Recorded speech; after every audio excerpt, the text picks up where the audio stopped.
world's so bright, it's hard to breathe, but that's alright. Hush.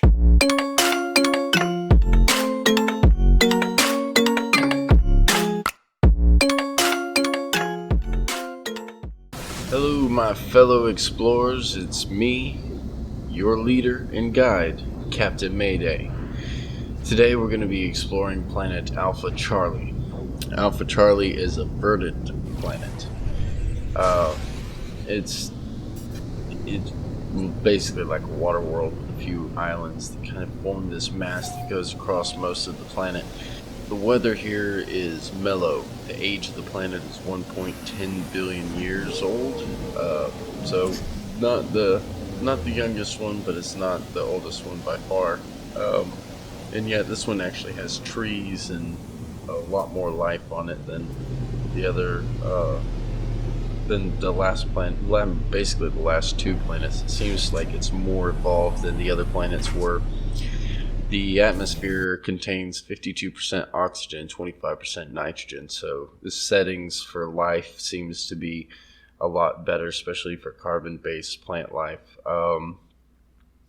The flora is generous and the fauna is generous, so there's a really good, healthy growth of both flora and fauna in this whole planet. The sentinels they're not present.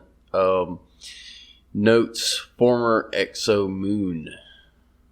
The core is magnetized pyrite. Resources are star bulb, magnetized ferrite, paraffinium, and copper. The economy for this solar system is research comfortable, conflict levels peaceful, dominant life form is Vy'keen, and the geology for this planet is crystalline. The planet overall was really nice, really lush. It's red grass and you got beautiful red ocean. It doesn't have that same harsh fog that the human planet Alpha Bravo had. It's just a lot more serene. And here's some good night shots. You can kind of see the water just kind of peaceful. You got a very non-clouded sky that you can clearly see the stars. It's just overall it's a very beautiful planet. At nighttime, some of the trees have a almost bioluminescent kind of feel to them. Both the blue and the green trees as well. They just kind of pop or stand out. As you can see, my render distance is a little low. There's little shelves in the middle of the vast bodies of ocean and water that just kind of rise up out of the water. There's a couple of like spotted islands here and there, but for the most part, this planet is almost completely solid water. So as you can imagine, almost all of the flora and fauna found on this planet are actually underwater. The fauna total that I found on this planet was 10. The flora was 22, and the minerals were 22 as well. The only signs of like civilization that I was actually able to find without using any planetary charts, they were basically underwater. You know, in future updates, I imagine they're probably going to add some underwater like ruins and dungeons and stuff like that, and underwater settlements and wreckages and whatnot. But as it stands right now, seeing these kind of feels unimmersive.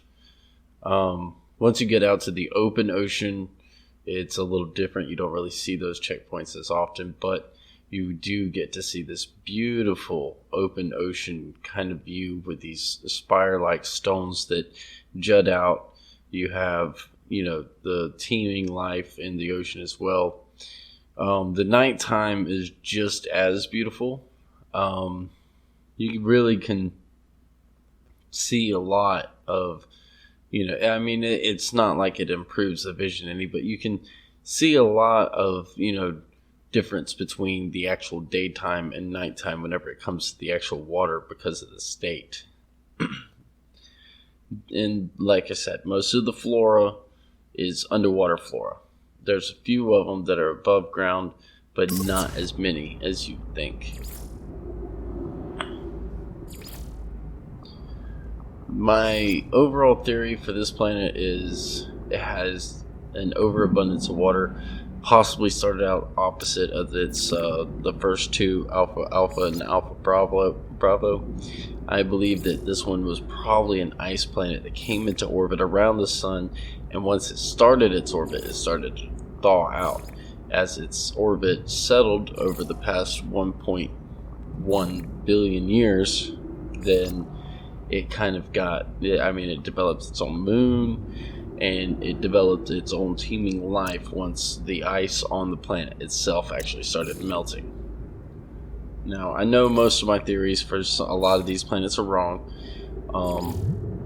but I mean, this is a simulation of a simulation, and honestly, it's mainly about fun and making those discoveries and getting to learn about this stuff, even though it doesn't matter, doesn't exist. You might not even ever find this planet, but at least somebody took the time to record it. You know, there's plenty of people out there that are doing great work for No Man's Sky and pushing the envelope whenever it comes to actually discovering planets and trying to get as many of them discovered, named, tagged, bagged, and everything. There's people really pushing for that. And then you got people that like to enjoy the game. And then I would like to share what I find, you know, because honestly, it's like, you know, if I find the planet, somebody else might be missing out on discovering that planet. Somebody might not ever get to see that planet in person. Why not just go ahead and have a video showing that planet, even if it is like 30 other planets that I've already shown on this channel before? I'd still rather have those planets there, because that is a planet that is unique, and that is a planet in a unique spot in No Man's Sky, and I do have it named, and I do want people to see what it is that I discovered. My main pride and joy is the fauna. That's why I always strive to try to get 100% on the fauna, and I basically will not consider a planet complete until the fauna is 100%. Now, one thing I have discovered with doing the actual fauna and flora and 100%ing it based out of the log is the log is sometimes wrong. I actually wound up learning that in the discussions and a couple of troubleshootings, and I think there was also a Reddit post that I seen it on as well. But realistically, whenever you go to the log is wrong sometimes, and what you got to do is you got to simply just go through the actual fauna itself, pick out, or not really pick out, but make sure you get all of it done. And as you get that done, it's very interesting that as you're sitting there looking for all these fauna, you'll usually wind up discovering about, I want to say safely, about 75% of the flora and minerals on your route to discover all the species on that planet.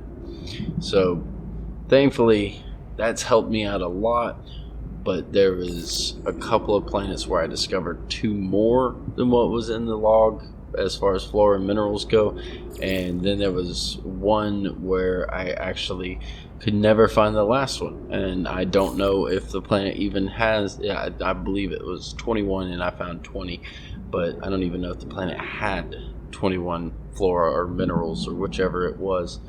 I'm sure we'll get to it eventually. The overall aspect of this planet, I would love to live on this planet. It'd be a great planet to inhabit, and it's overall just, you know, really beautiful. I'm surprised I haven't built a base on it already, but I was probably too busy at the time. Unfortunately, I took and discovered all of this a couple of months ago. But that's going to do it for this episode. Thank you, everyone, and I hope you enjoyed this episode of No Sky Unexplored. This is your captain speaking, your guide, Captain Mayday. please hit that like and subscribe button, and I'll catch you guys next week on No Sky Unexplored.